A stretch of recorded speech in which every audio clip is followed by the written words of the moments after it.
Bueno, hoy vamos a comenzar con la unidad 6, ¿sí? Asimilación de elementos minerales. Vamos a estar hablando un poco del ciclo del nitrógeno, la absorción, cómo es la fijación biológica, ¿sí? Y después algo de nutrición fosforada, nutrición azufrada. Bueno, y vamos a ver la asimilación de otros elementos esenciales. Vimos que para que un elemento mineral fuera esencial, tiene que influir en el metabolismo de la planta. Para poder influirlo, tiene que absorberse, que ya vimos, trasladarse a diferentes sitios y ser asimilado. Eso es lo que vamos a ver hoy en asimilación de elementos minerales. Para esto, la planta, para poder utilizar estos elementos minerales, la planta utiliza o tiene diferentes aspectos. Cómo se asimila el elemento inorgánico en orgánico, cómo lo toma, cómo reacciona la planta ante un déficit y tiene algún mecanismo para maximizar la absorción.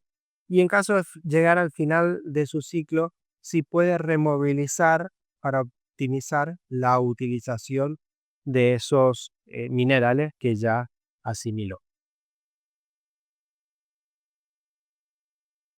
Las plantas necesitan los nutrientes para crecer y desarrollarse, ¿no? Bueno, estos nutrientes pueden ser de dos tipos, pueden ser inorgánicos, como son las moléculas sencillas y estables, como el nitrógeno, por ejemplo, en forma de nitrato, o el amonio, ¿sí? Eh, y estos compuestos tienen baja energía.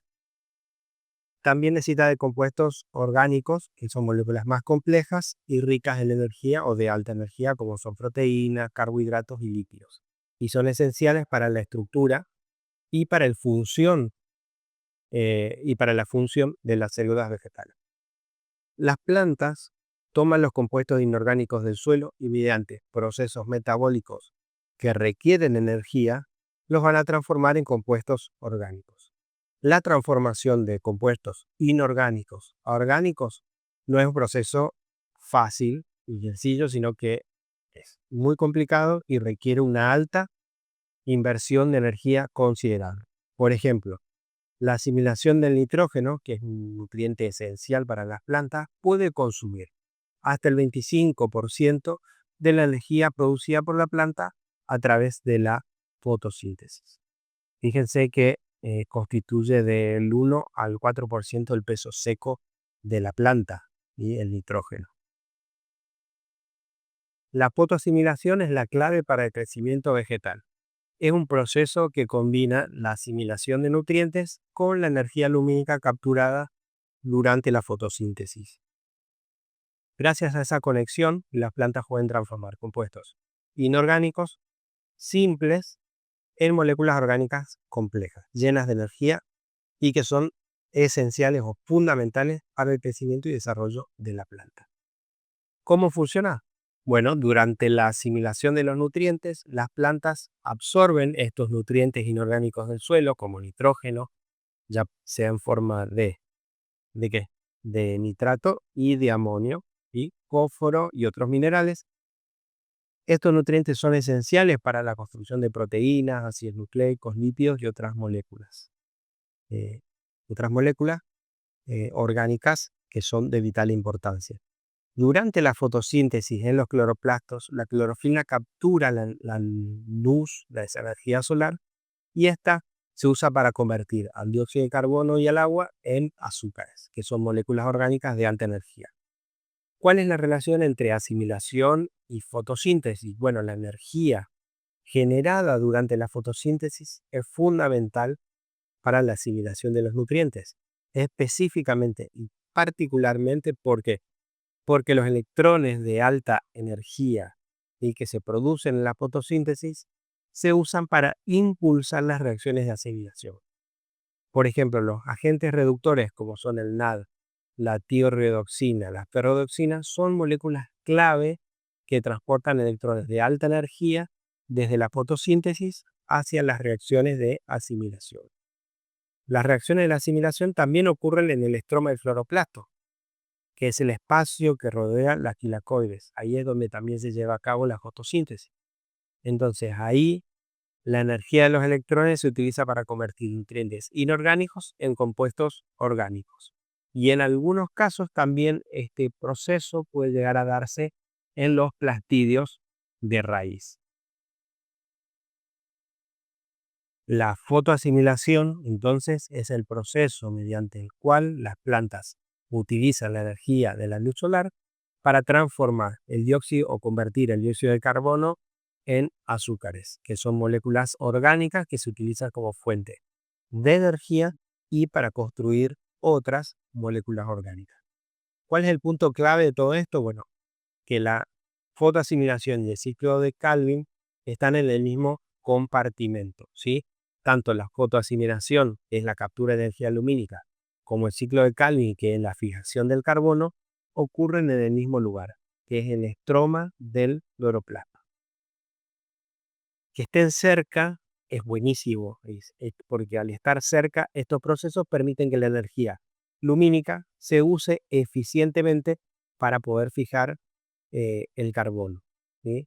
Las sustancias reductoras de etapa lumínica superan la necesidad de Calvin, ¿sí? Entonces, la etapa lumínica de la fotosíntesis genera ATP, energía, y genera NAD, que es poder reductor, y durante la fotoasimilación se produce un exceso de ATP y de NAD, ¿sí? En comparación con lo que realmente necesita el ciclo de Calvin para fijar el carbono. Entonces, este exceso de energía y este poder reductor pueden ser usados por otros procesos metabólicos en la planta.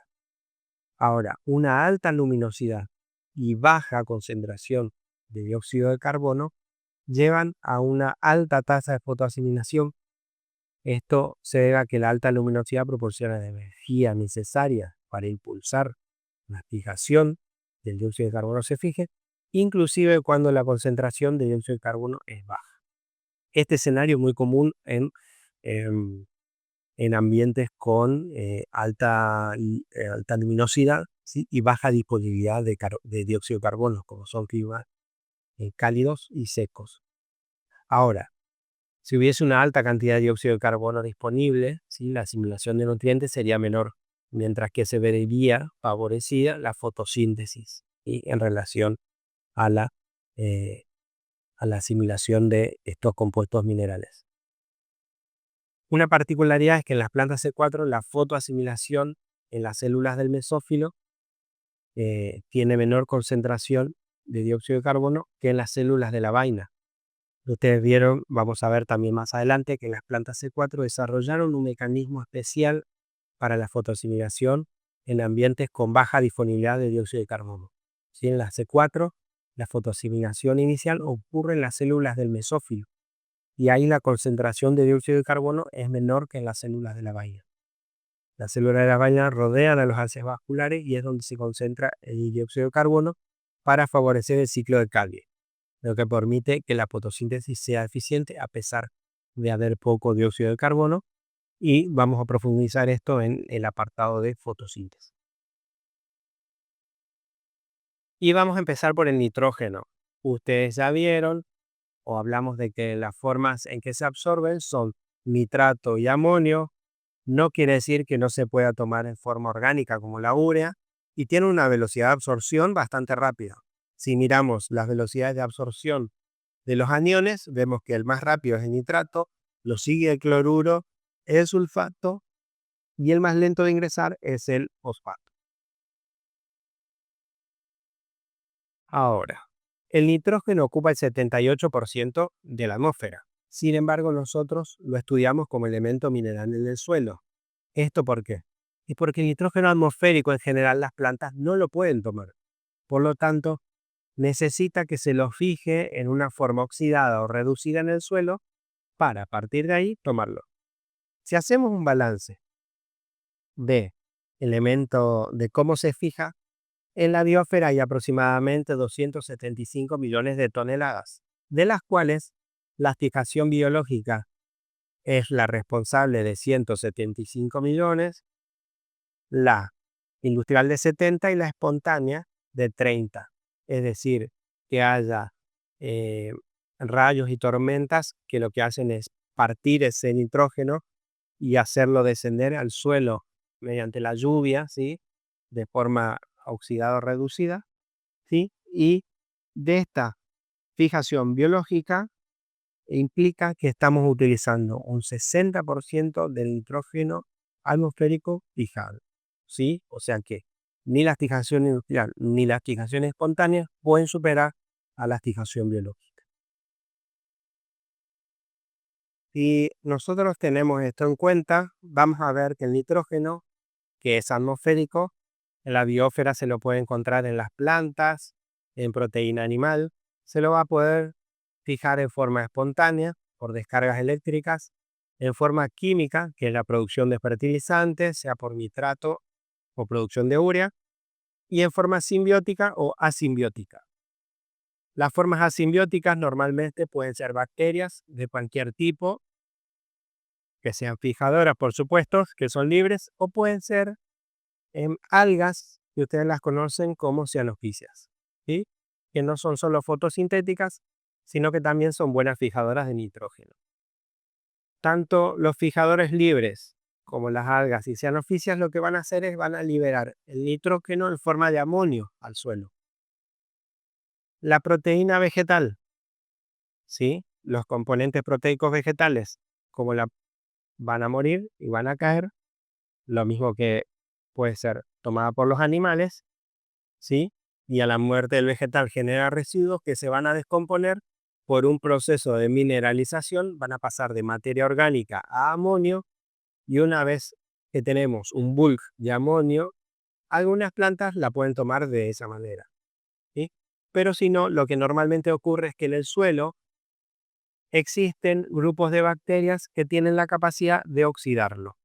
Y algunas bacterias lo van a pasar de amonio a nitrito, que es el caso de Nitrosoma, Nitrospira y Nitrocistis, y otras lo van a pasar de nitrito a nitrato, como es el caso de Nitrobacter, Bactoderma y otros. Y va a quedar como nitrato, y también de esa forma lo puede tomar la mayoría de las plantas. Entonces tenemos una serie de ganancias dentro de la asimilación del nitrógeno. Ahora, este proceso de amonio a nitrato es lo que ustedes van a encontrar en los libros con el nombre de nitrificación. El nitrato, habíamos dicho que como anión se encuentra en la solución del suelo, por lo tanto es muy factible que se lixilie, es decir, que se lave junto con el agua a capas donde las raíces no llegan.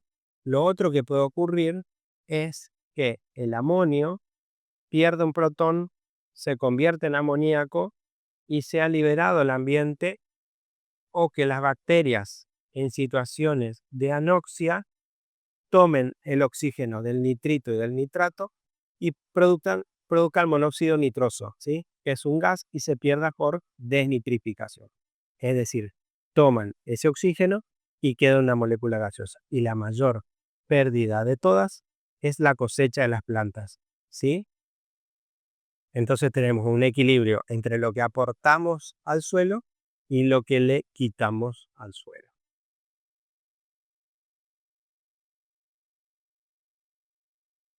La nitrificación, que lo vamos a ver muy rápidamente porque no es tema de esta materia, cómo funcionan los microorganismos, es un proceso que dura entre 2 a 4 semanas en la velocidad que tarda en convertirse de amonio a nitrato, es decir, que pase de una forma reducida a una forma oxidada, va a depender de las temperaturas. Con temperaturas mayores va a tardar menos tiempo, ¿sí? Va a depender del pH, porque las bacterias prefieren suelos un poco más ácidos, ¿sí? Y entonces de eso va a depender la velocidad con que la planta pueda llegar a tomar este, este nitrato producido por la nitrificación.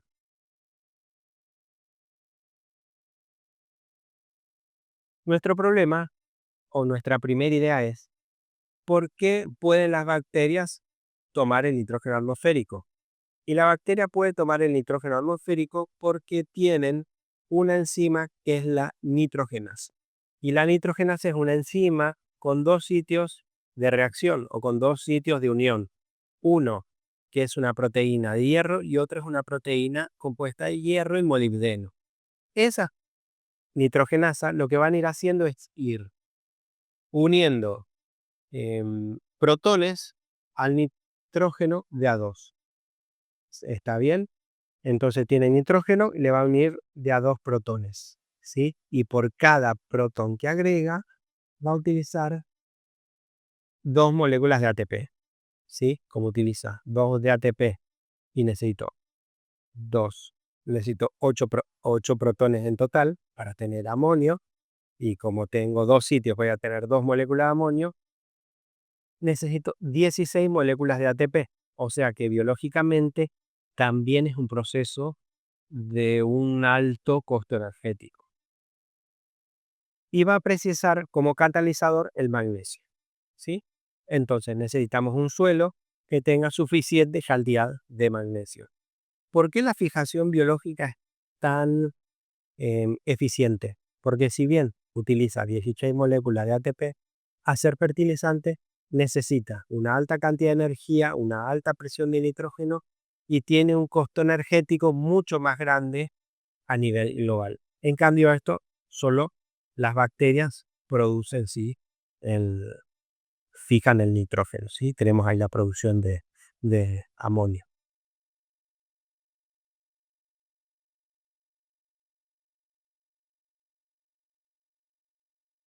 ¿Quiénes son los que van a poder fijar el nitrógeno? Bueno, estas bacterias van a ser libres o en asociaciones. Las que son simbióticas o en asociaciones son aquellas que pueden hacer nodos radiculares, como por ejemplo leguminosas o rhizobium, o no leguminosas como actinomycetes, ¿sí? Que es un híbrido entre una bacteria y un hongo, ¿sí? Por el momento. Nódulos poláceos, que son asociaciones con algas verdes, ya sean árboles y herbáceas, o en glándulas foliares, como es en Gunera, o pueden ser asociaciones como, por ejemplo, Azospirillum con gramínea, ¿sí? ¿Saben ustedes cuál es la diferencia entre una simbiosis y una asociación? Eso no lo vamos a estar explicando, ¿no? Y por supuesto puede haber asimbióticas, y que pueden ser algas, que ya vimos, la cianofisia, o pueden ser bacterias. En el caso de ser bacterias, se las clasifica primero por su necesidad de oxígeno, aeróbica, facultativas y anaeróbicas. Después se clasifican por si pueden o no hacer fotosíntesis, ¿sí? Además de fijar nitrógeno, ¿sí? Nada más como para que sean ustedes de dónde podríamos ubicar unas y otras, ¿sí? En todos casos, hay de los dos tipos. No pretendo que se las acuerden a todas de memoria, pero es importante que sepan por lo menos un ejemplo como para saber de qué se trata. Bien, ¿qué necesito para que esa fijación de nitrógeno y que la planta lo pueda tomar? Para empezar, que su microorganismo tenga un crecimiento rápido, es decir, que tenga una activa división celular. O sea que le voy a favorecer temperatura y pH para que esto ocurra, ¿sí? Por supuesto que el nitrógeno atmosférico deben tenerlo disponible. Necesito energía porque va a consumir 16 ATP. Entonces, ¿de dónde la van a sacar? Aquellos que no son fotosintéticos lo van a tomar, ¿sí? Por la reducción del carbono. Y los fotosintéticos lo van a tomar de la energía lumínica y de la presencia de proteínas ferrosas que tienen los microorganismos. Pero lo más importante que tiene cualquiera de ellos, que tienen que tener sí o sí, es el complejo enzimático nitrogenasa, ¿sí? Y tiene que estar protegido, porque para que la nitrogenasa sea activa necesita un ambiente con muy bajo contenido de oxígeno. Si la nitrogenasa tiene una tensión alta de oxígeno, rápidamente se inactiva y deja de fijar nitrógeno. Entonces necesito que el complejo enzimático esté lo más aislado o separado del oxígeno posible. ¿Cómo se soluciona esto? Bueno, las anaeróbicas, listo, no hay oxígeno, así que no tiene ningún problema. El problema son las aeróbicas. Entonces, ¿Cómo la protegen? Lo que hacen es respirar muy activamente, ¿sí? En una zona de su organismo, acumulando mitocondria en esa zona, ¿sí?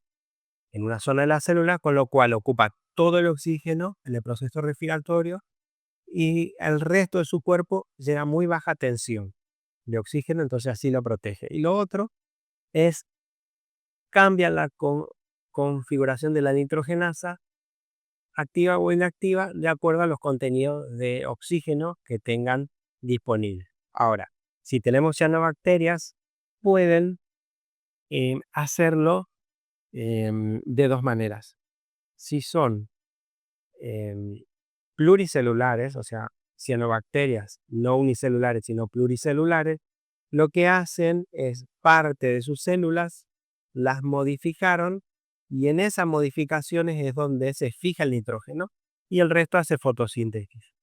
Las modificaciones de esas células se llaman heterocistos y son células donde tienen una pared glicolipídica muy gruesa, ¿sí?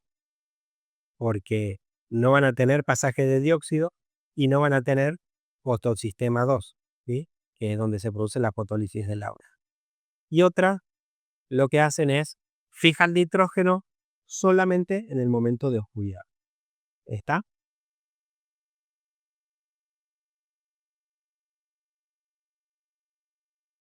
Y bueno, son nitrificantes, estas cianobacterias están en todos los ecosistemas naturales, pueden ser unicelulares o filamentosas, y van a tener un desarrollo muy limitado cuando el contenido de nitrógeno en forma de nitrato o de amonio es muy alto, ¿sí?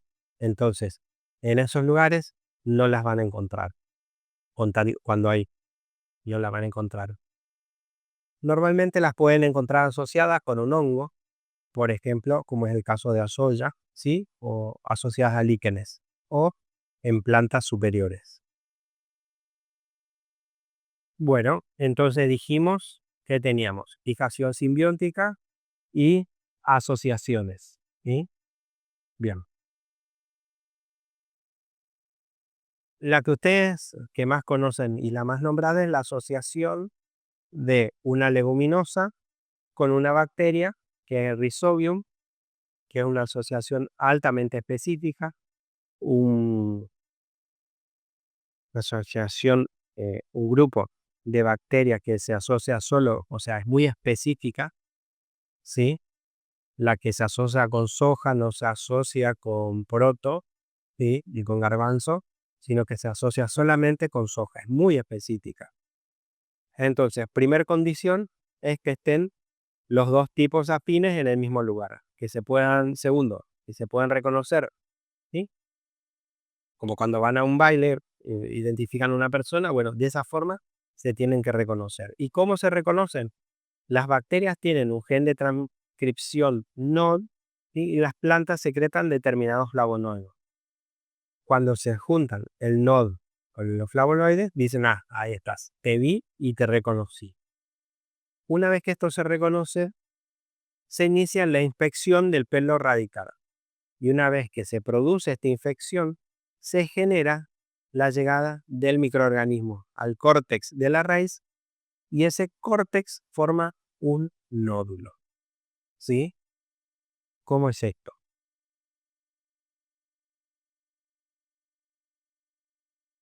El Rhizobium, feo como el solo, cuando siente a los flavonoides, es una atracción que es quimiotáctica, ¿sí? Empieza una multiplicación muy rápida, ¿sí? Por este reconocimiento. Esas secreciones van a hacer que quede acercado al pelo, ¿sí? Y el pelo lo primero que va a hacer es fijarlo. Va a quedar pegadito porque además de secretar flavonoides, secretan compuestos tipo lecitinas. Y esto van a hacer que la bacteria quede pegada a la punta de los pelos. Pero ¿qué pasa? Esta bacteria, en contacto con el pelo, secreta triptófano, ¿sí? Este triptófano es el triptófano de una de las hormonas que tienen las plantas. Por lo tanto, la célula de raíz que sensa esta presencia de triptófano empieza a secretar esta hormona, que la vamos a ver más adelante, y esta hormona obliga al pelo a curvarse sobre sí mismo. Como el pelo se curva sobre sí mismo, la bacteria queda más encerrada todavía y no le gusta. Entonces, como no le gusta, empieza a querer escaparse de ese pelo y de ese encierro. Y para poder movilizarse, ¿qué hace? Al único lugar que tiene para ir, ¿sí? Es hacia adentro. Entonces secreta enzimas que degradan la pared del pelo como poligalacturonasas y ingresa al pelo radical. Y se genera lo que ustedes ven en esta fotografía en amarillo, secreta lo que sería un tubo de infección. Es decir, sale de la bacteria, sale como una prolongación donde va el núcleo y migra hacia el córtex. Fíjense cómo viene llegando al córtex de la raíz. Cuando llega al córtex, tanto bacterias como hongos, como plantas verdes, todos tienen un grupo de hormonas que se llaman citocininas. Entonces, como hay un exceso de citocinina, de esa hormona producida en conjunto con las propiedades de la raíz, más la que viene trayendo la bacteria, la citocinina lo que promueve es la división celular. ¿Sí? Entonces, la división celular em, de la parte, digamos, o sea, se divide el núcleo, pero no el citoplasma. Por eso se empiezan a producir células tetraploides y octaploides, rodeadas de una sola gran membrana.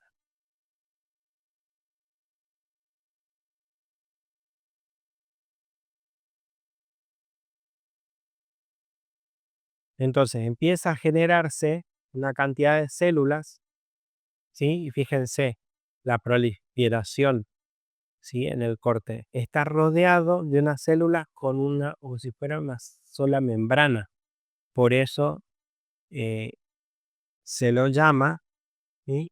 Fíjense, en el corte por microscopía de transmisión, se ve como que tiene una sola estructura, una sola envoltura, ¿sí? Entonces se le llama bacterioide, ¿sí? Y en ese bacterioide, ¿sí? Que termina generando proliferaciones, que fuera como un nódulo, como un chichón, como un grano, es donde va a estar la nitrogenasa activa. Ahora, para que esté activa, van a ver que esos nódulos y esas proliferaciones de la raíz lo van a ver de un color rojizo, ¿sí? Y esa coloración marrón rojiza va a estar dada por la leg hemoglobina. Vean ese color rojizo. Fíjense que cuando corto el nódulo se ve, ¿sí? Se puede ver blanco o en diferentes grados. En este es cuando la nitrogenasa está más activa y ese color se lo da la leg hemoglobina. La leg hemoglobina siempre está, pero fijando nitrógeno adquiere este color muy rojo. Es un compuesto de doble síntesis. Lo sintetiza la parte hemo, la sintetiza la bacteria y la parte leg la sintetiza la planta, ¿sí? Que es la parte globina. Y la característica de este compuesto rojo es que es terriblemente ávido por el oxígeno. ¿Sí? ¿Entienden entonces lo que hace?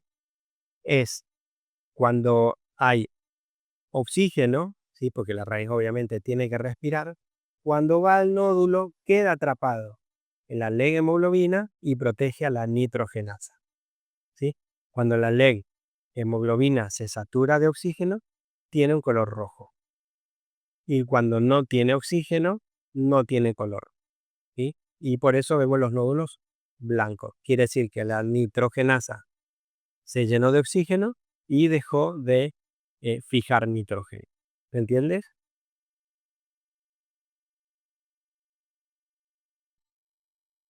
Dijimos, esa es una. Y hay otras situaciones que es una asociación con frangia, que es una bacteria filamentosa, por eso se la parece un actinomycetes, que se hace con árboles. En general se asocia a hospedantes del tipo casuarinas o aliso del cerro. No es tan específica como los que forman los tipos de vesícula con el hospedante y se dice que son nódulos perennes, porque dura el tiempo que dura el árbol, ¿sí? El rhizobium se cosecha las hojas y el nódulo murió, ¿sí? Y esto tiene importancia cuando se hace la reforestación, ¿sí?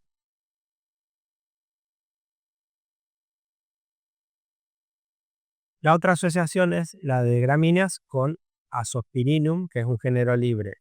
En realidad lo que pasa es que el Azospirillum se pega a la superficie de las raíces y entonces amplía la superficie de absorción, pero además secreta el amonio muy cerquita de los pelos radicales. Entonces, como secreta amonio muy cerquita de los pelos radicales, la planta la toma con mucho más facilidad. No es que es una simbiosis que está incorporado a la raíz, como es el caso del rizobio, sino que él está así como pegadito, digamos. Y las otras fijaciones dijimos que podían ser, por ejemplo, las cianobacterias o cianofisias con hongos, y entonces van a formar los famosos líquenes. Fíjense las cianofisias, fíjense en Nostoc, lo que ven en la foto superior derecha, de un color verde oscuro que parece más grande. Ese es el esterocisto. ¿Se acuerdan que habíamos hablado que tenía como células diferentes? Hongos también de cualquiera de sus tres tipos, ¿sí? Todo eso pueden fijar nitrógeno.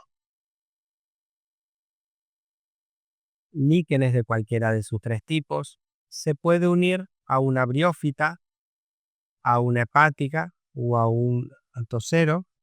Entonces se van a ubicar, en general se ubican en las partes inferiores de las hojas. Les muestro acá, esto es una hepática. Fíjense en los antoceros, cómo se ubica. Atrás tiene como unos huequitos que se denominan domatías. Y ahí es donde se va a acumular todo lo que ven en azul en la foto de la izquierda son colonias de nosto, ¿sí? En la cara ventral de los antoceros.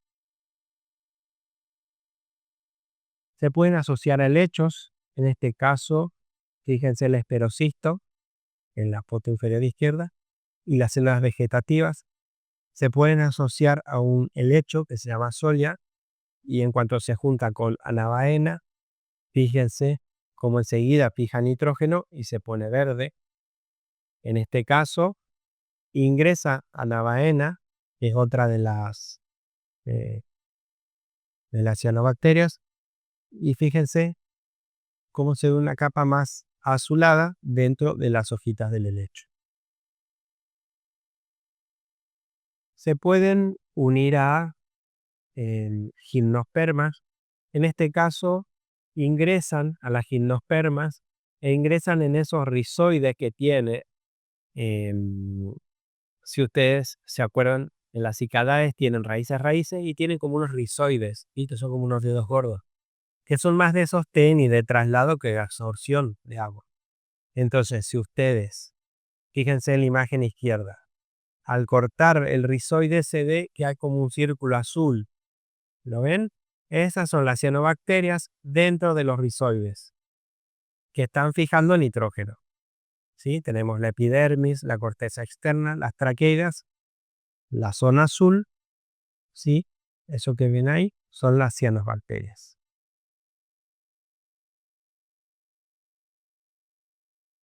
Em, en la foto la van a ver como CZ, ¿sí? Fíjense que se ve una estructura diferente. CZ, eso sería cianobacterias. Y en cuanto a las angiospermas, se suelen hacer nódulos en los pecíolos de las hojas, normalmente en gunera, que es esta planta que ustedes seguro la vieron en los parques, que tienen hojas muy grandotas, y lo que hacen es también ingresan y hacen como, fíjense, las colonias de Nostoc, ¿sí? Y la fotografía al microscopio, cómo se ven infectadas por cianobacterias. Pero en el caso de que la planta no pueda realizar asociaciones, ¿sí? Para que la planta absorba nitrógeno, eh, las plantas normalmente toman el nitrógeno en forma de nitrato o de amonio. Si hago una fertilización foliar, lo podría tomar como aminoácidos, o a veces se puede fertilizar en forma de urea, que en contacto con el suelo libera amonio. Una vez que la planta tomó nitrato, que es la forma más común, el nitrato es tóxico. Por lo tanto, lo primero que va a hacer la planta es reducirlo a amonio. En plantas tropicales y subtropicales, con exceso de agua y exceso de nitrógeno, esa reducción se puede producir en las hojas, porque como hay tanto, lo mueve rápidamente a las hojas para reducirlo. En climas templados o suelos fríos, lo va a tomar como amonio, porque en los suelos fríos se toma como amonio, igual que en suelos inundados, como es el caso del arroz. Pero si no, en general lo toma como nitrato, ¿sí? Como es el caso de los cereales, trigo, cebada y centeno.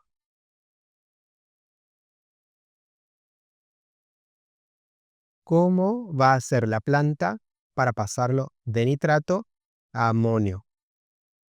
Obviamente que lo hace mediante enzimas, en dos pasos. En una primera etapa va a pasar de nitrato a nitrito, donde participa la nitrato reductasa, que es una proteína, una enzima, perdón, con molibdeno, con alto contenido de molibdeno.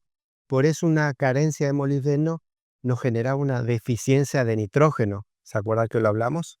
Esta primera reducción se produce en el citoplasma de la célula. Va a necesitar un poder reductor, ¿sí? Que va a estar dado, por lo general, por el FAD, ¿sí? Y como donante de protones y de electrones tenemos el NAD y el NADPH, que son los reductores en raíz. Y en una segunda etapa vamos a pasar de nitrito a amonio. Esta es una etapa que necesita alto poder reductor. Es decir, que yo necesito la presencia, por lo general, de ferredoxina, ¿sí? ¿Y quién va a mediar esta reacción? Va a ser la nitrito reductasa, ¿sí? Que tiene un núcleo de hierro, ¿sí? Entonces, esta nitrito reductasa se va a encargar de participar en esta segunda etapa. Como yo necesito pasar muchos protones, ¿sí? Fíjense que 8 protones necesita, es una reducción muy grande, va a tener que estar asociado a las reacciones fotoquímicas de la fotosíntesis, ¿sí? Porque necesito a la ferredoxina, ¿sí? Y esta es la que va a ceder los electrones a la nitrito reductasa. Y esta va a liberar los protones, ¿sí? De nitrito a amonio, ¿sí? La ferredoxina se va a oxidar y va a volver a entrar nuevamente en el ciclo de las reacciones químicas de la fotosíntesis. Esto quiere decir también que necesito ATP y esto se va a realizar en los cloroplastos o en los plastidios de raíz. ¿Y cuál va a ser el lugar de reducción? En general se produce en las raíces, ¿sí? Pero puede haber algunas excepciones como el tomate, ¿sí? Tabaco, algodón, que esta reducción se puede realizar en las hojas. Ahora, si el suelo está muy frío o hay un exceso de nitrato, se lleva a cabo en hojas, ¿sí? Que a medida que la planta se desarrolla, la reducción de nitrato va aumentando en la hoja, ¿sí?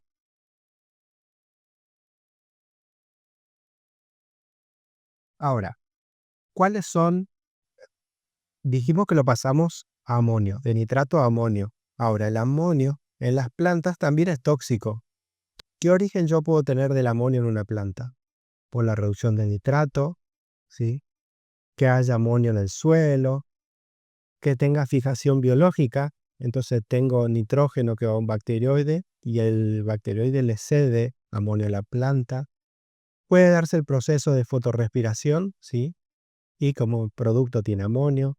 Puede haber degradación de algunos determinados aminoácidos como aspargina, y eso lleva a la producción de amonio, arginina, que va a la producción de amonio, los catabolismos de ureidos, catabolismo de aminoácidos.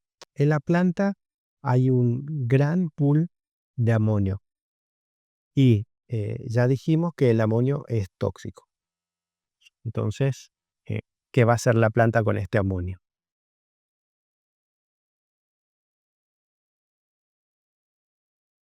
Entonces, la planta, ¿qué hace con este amonio?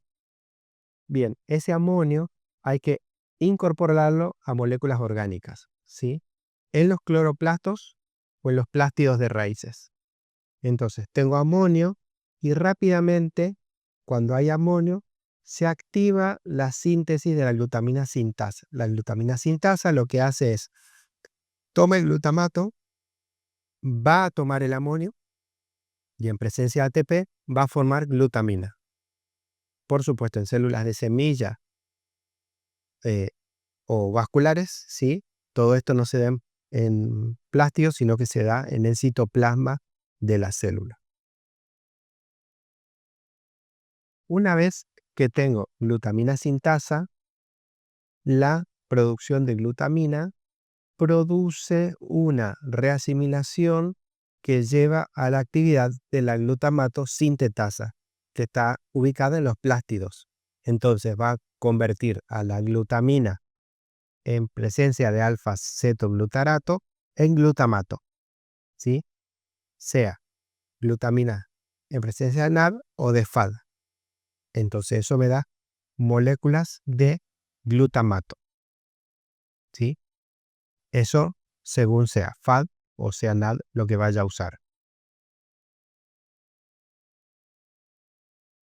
Y esta glutamina también puede, en presencia de otra enzima, que es la aspargina sintasa, y con ácido aspartico, en presencia de ATP me puede producir aspargina. Y esto directamente se da en el citoplasma, ¿sí? Porque ya no es un proceso tan reductivo, ¿sí? Entonces directamente se puede hacer en citoplasma. La aspargina es un compuesto, sí, por un lado, va a ser el precursor o se va a utilizar en la síntesis de muchos aminoácidos, pero también es la forma en que se mueve y se guarda el nitrógeno en la planta, ¿sí? Esto es así porque tiene una alta estabilidad, ¿sí? Tiene una alta relación nitrógeno-carbono. Si miramos la aspargina, tiene 2 moléculas de nitrógeno por 4 de carbono. Sin embargo, glutamina, 2 de nitrógeno por cada 5 y glutamato, 1 por cada 5. Es decir, que la más alta relación nitrógeno-carbono es la aspargina. Por eso es la más eficiente en movilizar nitrógeno de un sitio a otro. Bueno, si unimos todo lo que vimos, ¿sí? Con el metabolismo celular, ¿qué pasa? ¿Qué necesita la planta? Primero necesita fotosíntesis, porque tiene poder reductor, ¿sí? Entonces, ese poder reductor va a originar carbohidratos. Ese poder reductor que me va a dar la fotosíntesis es básicamente NAD o NADPH, que van a estar participando en el pasaje de nitrato a nitrito, ¿sí? Y en el pasaje de nitrito a amonio voy a tener la presencia de ferredoxina. Y además los carbohidratos van a ir a la respiración, que la respiración, aparte de darme poder reductor, me va a dar los esqueletos carbonados que necesitaba para convertir ese amonio en un aminoácido. ¿Sí? ¿Se entiende cómo está todo relacionado? Bueno, ¿cómo es el metabolismo celular, ¿sí? Y la reducción del nitrato? Bueno, está relacionado con la respiración, cómo interactúa el nitrato con la respiración celular. Va a haber una competencia con el oxígeno. ¿Y por qué el oxígeno compite con el nitrato? Lo vamos a ver claramente cuando vemos respiración, pero acá va un adelanto. hay una competencia bioquímica, ¿sí?, en la cadena respiratoria, donde el nitrato puede funcionar como aceptor alternativo de electrones, ¿sí?, en mitocondria. Y esto ocurre porque el oxígeno, que es el aceptor final de electrones en la cadena respiratoria, produce agua y mucha energía. Pero las plantas pueden usar también el nitrato como especie de plan B, digamos, para aceptar los electrones y reducir ese nitrato a nitrito y luego a amonio, ¿sí?, mediante la nitrato reductasa. Entonces, ahí hay una competencia. Ambas moléculas, el oxígeno y el nitrato, digamos, pelean por los mismos electrones del nada, ¿sí?, que es generado en el ciclo de Krebs. El oxígeno va a ser más eficiente para generar ATP, ¿sí?, pero el nitrato le va a permitir convertir el nitrato propiamente dicho en amonio, ¿sí? Entonces esto va a producir un efecto en la intensidad respiratoria. La reducción del nitrato va a aumentar la respiración. ¿Por qué? Porque va a consumir NAD extra, ¿sí?, para reducir el nitrato a amonio. Entonces la planta debe degradar más azúcares, más hidratos de carbono, ¿sí?, es lo que produce, lo que dice ahí, produce más desdoblamientos extra, ¿sí?, para reponer ese NADH, ¿sí?, acelerando el ciclo de Krebs.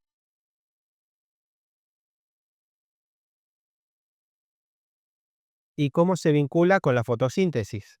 Bueno, la reducción del nitrato sucede en las hojas y necesita su poder reductor.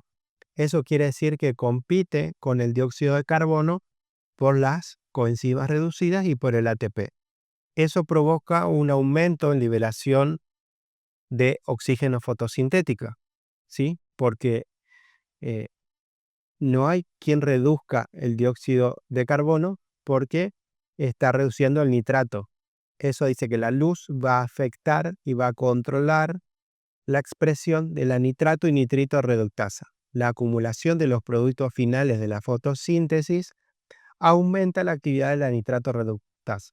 Entonces, cuando se acumula sacarosa, aumenta la fijación de nitrógeno.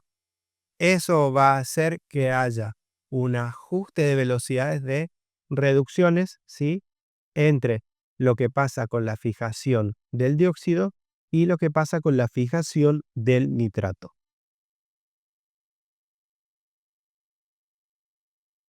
Ahora, ¿de qué va a depender que la planta haga glutamina o haga asparagina? Y eso va a depender de la intensidad de luz. Si la intensidad es alta y como es alta, la fotosíntesis está activa y tengo una alta producción de carbohidratos, la presencia de amonio va a estimar a la glutamina sintasa y a la glutamato sintetasa y se inhibe la, eh, la aspargina sintasa. Entonces, el nitrógeno va a dar glutamina y glutamato. Y ese nitrógeno rico en mucho carbono en relación a nitrógeno va a ser usado directamente en la síntesis de nuevo material vegetal, ¿sí? Va a ser rápido, va a pasar rápido a formar aminoácidos, proteínas y estructura. Entonces la planta lo va a usar para crecer, ¿sí? Sin embargo, cuando tengo baja intensidad lumínica, tengo poca fotosíntesis, poco carbohidrato, la glutamina sintasa y la GOGAT se inhiben y se activan la aspargina sintasa, ¿sí? Porque tengo poco carbohidrato pero mucho amonio. Entonces voy a usar la aspargina. Entonces genero aspargina que amontona amonio en poquito carbono porque no tengo fotosíntesis. ¿Y qué hace con esa aspargina? Obviamente no va a ser estructura. Lo que hace es lo almacena o lo mueve a otro sitio, pero no lo utiliza en construir estructura, ¿sí? En cuanto a las condiciones de luz, vuelve, ¿sí?, sale de la reserva esa aspargina, ¿sí?, y comienza a formar glutamina y a partir de eso forma estructura.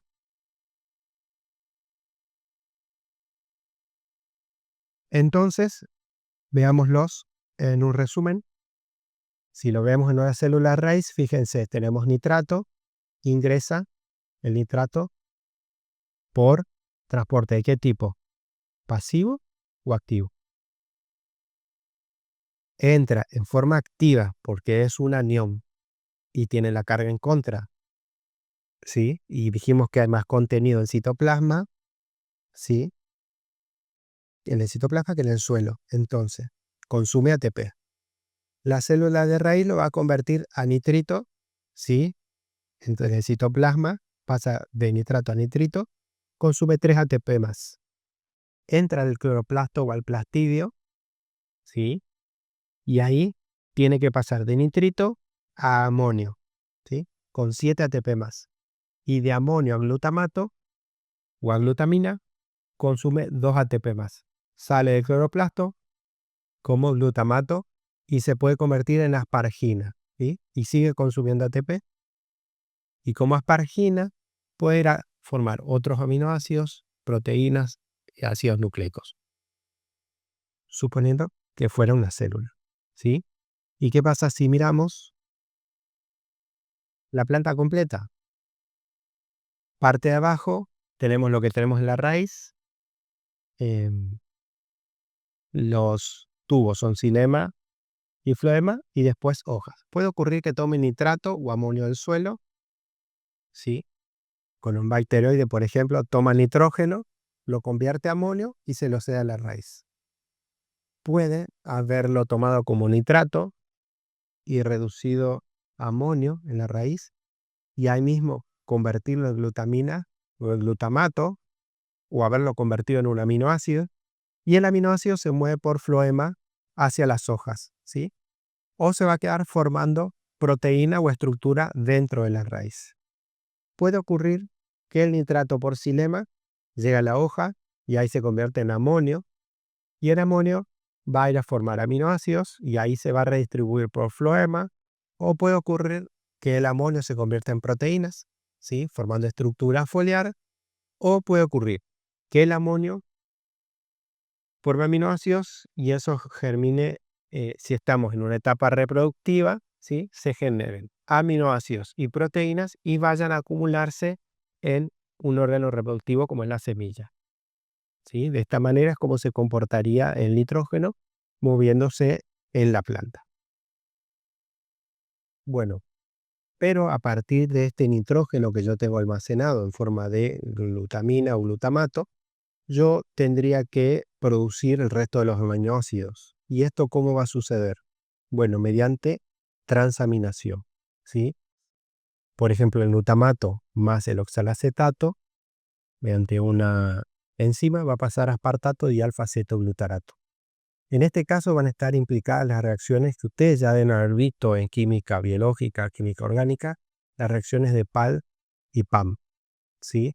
Donde las aminas, ¿sí? Que son los aminoácidos, tienen un grupo amino, y los cetoácidos, que son grupos que tienen cetona, ¿sí? Y ácido carboxílico.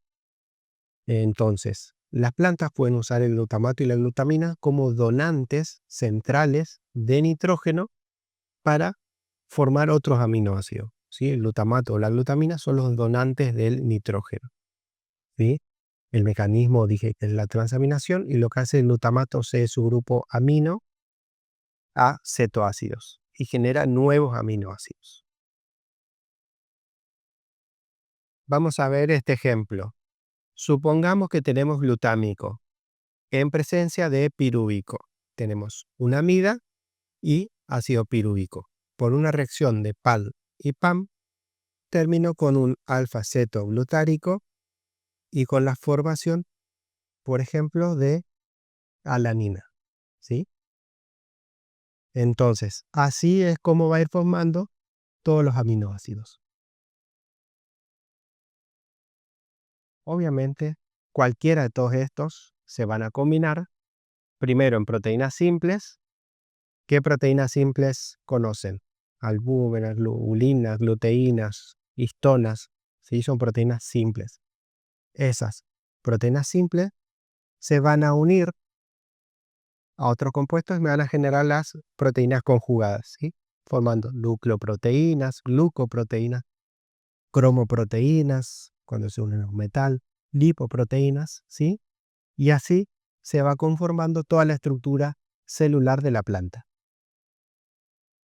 Bueno, entonces ya tenemos formados los aminoácidos y cómo se van a distribuir en la planta. Bueno, cuando estamos hablando de diferentes estados de desarrollo, podemos decir que los estados jóvenes, ¿sí? Estos aminoácidos van a ir a órganos vegetativos. En estados tardíos o estados senescentes, estos aminoácidos van a ir a órganos de reserva, obviamente, ¿sí? Y de la degradación de proteínas de órganos vegetativos, como puede ser la hoja bandera o el nitrógeno asimilado de nuevo, eso va a frutos y a semillas en desarrollo. Ahora, cuando estamos hablando dentro de un estado de desarrollo, dentro del mismo estado de desarrollo, ¿cómo se mueven los aminoácidos? Bueno, se mueven por ejemplo, si hay presencia de nódulos en leguminosas, el nitrógeno esto en forma de aminoácidos se va a mover de hojas, se va a mover, perdón, a hojas y a frutos, ¿sí? Si estamos en un estadio donde las hojas son senescentes, sí se va a mover de hojas senescentes a hojas verdes y frutos. También se va a mover de hojas verdes a tallos y frutos, y también se va a mover de cotiledones en la germinación de una plántula, ¿sí? Se va a mover desde los cotiledones. Bueno, ahora vimos que en la asimilación, ¿qué hace la planta? ¿Sí? Básicamente, hablamos un poco de cómo veíamos un déficit, ¿sí? Y bueno, la solución obvia es le pongo fertilizante, ¿sí? Pero las plantas silvestres tienen sus mecanismos, ¿sí? Sin embargo, ellas, por ejemplo, en un suelo con déficit, tienen algún mecanismo que les ayuda a superar este déficit. Cuando ustedes tienen un déficit, lo que puede hacer la planta es aumentar la absorción, y para aumentar la absorción lo que hace es activar mayor cantidad de carriers de nitrato y amonio para poder ingresar más rápido el nitrógeno, y además también hace que haya un mayor crecimiento de la raíz, ¿sí? Comparado con el crecimiento del tallo. Entonces parece como que hay un mayor ingreso de nitrógeno, y fíjense en la imagen como con baja concentración de nitrógeno, las raíces tienen una mayor proliferación. Esto es porque cuando no hay nitrógeno, se desinhiben las auxinas. Entonces las auxinas son unas hormonas que promueven el crecimiento de raíz. Al producir ese agrandamiento de la raíz, lo que hace es ablandarla, ¿sí? Entonces, con menor presión de turgencia, está más blandita, la raíz se puede expandir más, ¿sí? Entonces, pareciera que explora más, pero no es porque genera más estructura, porque nitrógeno no tiene, pero sí puede expandirse más, porque al expandirse más puede acceder a sitios donde puede haber más cantidad de nitrógeno. Y aparte de estas diferencias, hay diferencias metabólicas, como por ejemplo, removilizan el nitrógeno, deja de formar clorofila y empieza a formar compuestos antociánicos, ¿sí? Entonces ustedes ven esos colores diferentes que tienen menos nitrógeno en su estructura, como colores amarillos, ¿sí? La planta deja de tener pools de reserva de aminoácidos, ¿sí? Los utiliza y empieza a tener grandes reservas de hidratos de carbono.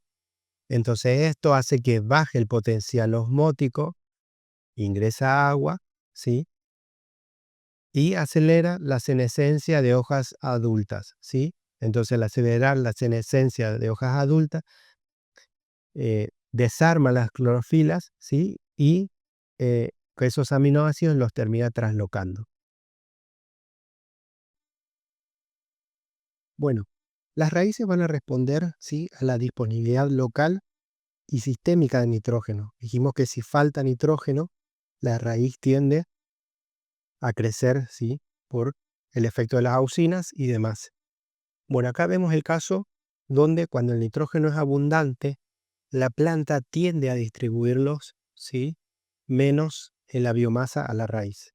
¿Sí? Entonces tengo bajo contenido de nitrógeno y fíjense cómo tengo una raíz más grande que explora más. Y cuando tengo alto contenido de nitrógeno, fíjense cómo tengo raíces cortas. ¿Sí? Y en la imagen de la derecha veo que cuando la distribución de nitrógeno es en parches, quiere decir en partes, son como parches, o sea, son zonas localizadas, las raíces proliferan, ¿sí?, solamente en la zona rica en nitrógeno. ¿Sí? Fíjense el control, donde tengo un perfil de nitrógeno en toda la raíz, como tengo una raíz normal, y el otro, donde tengo una cantidad de nitrato en la superficie y luego ya no tengo más. Fíjense cómo la raíz parece crecer más donde más nitrato tengo, ¿sí? Y en el experimento al lado, donde dice bajo nitrógeno y alto nitrógeno, son plantas donde las raíces se partieron en dos compartimentos con diferentes concentraciones de nitrato, alta y baja.